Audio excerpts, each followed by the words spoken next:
नमस्कार मंडळी. 30 डिसेंबर 2024 रोजी सोमवती अमावस्या आहे.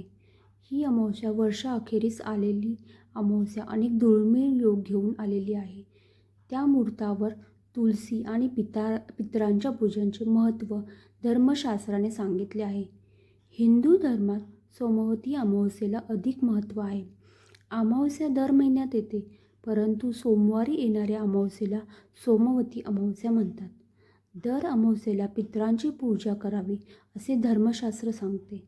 तेव्हा शक्य नसेल तर निदान सोमवती अमावस्येला पितरांची व तुळशीची पूजा अवश्य करावी असे शास्त्र सांगते. सोमवती अमावस्येला शिव पार्वतीची पूजा करतात. सोमवार हा भगवान शंकराचा, परंतु शंकराची एकट्याची पूजा करण्याचा आपल्याकडे पद्धत नाही. शिव व शक्ती या दोहोंची एकत्रित पूजा केली जाते. सोमवती अमावस्येला देखील शंकर पार्वतीची पूजा केली जाते. तसेच तुळशीचे देखील पूजन केले जाते. तुळशीला हरिप्रिया असेही संबोधले जाते. म्हणजेच हरी आणि हर या दोघांची कृपा व्हावी म्हणून सोमवती अमावस्येला तुळशी पूजा करा असे सांगितले आहे. सोमवती अमावस्येचे महत्त्व. सोमवती अमावस्येला पितरांचे स्मरण केले जाते. त्यांच्या नावे दानधर्म करून त्यांच्या आत्म्याला शांती प्राप्त व्हावी अशी प्रार्थना केली जाते.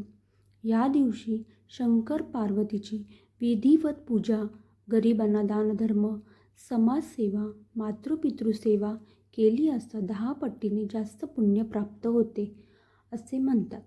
ज्यांच्या कुंडलीत पितृदोष दिलेला असेल त्यांनी सोमवती अमावस्येला पितरांची पूजा अवश्य करावी. तसे केल्याने पितरांचा आशीर्वाद प्राप्त होतो. या पूजेचा विधी सोमवती अमावस्येला शक्य असल्यास सूर्योदयाआधी नदीत स्नान करावे. नदीत स्नान करणे शक्य नसेल तर घरच्या घरी स्नान करताना गंगा, सरस्वती, यमुना, गोदावरी, नर्मदा या 5 गंगांचे स्मरण करावे. शिवशंकराची आणि पार्वतीची दूध, पाणी, बेल, फूल, अक्षता वाहून पूजा करावी. धूप दाखवावा. ओम नमः शिवाय या मंत्राचा जप करत माळ करावी. दानधर्म करावा आणि पितरांचे स्मरण करून यथाशक्ती अन्नदान करावे. नव्या वर्षात पदार्पण करताना पितरांचे आणि तुलसी रूपाने भगवान विष्णूंचे आशीर्वाद घेणे कधीही चांगले.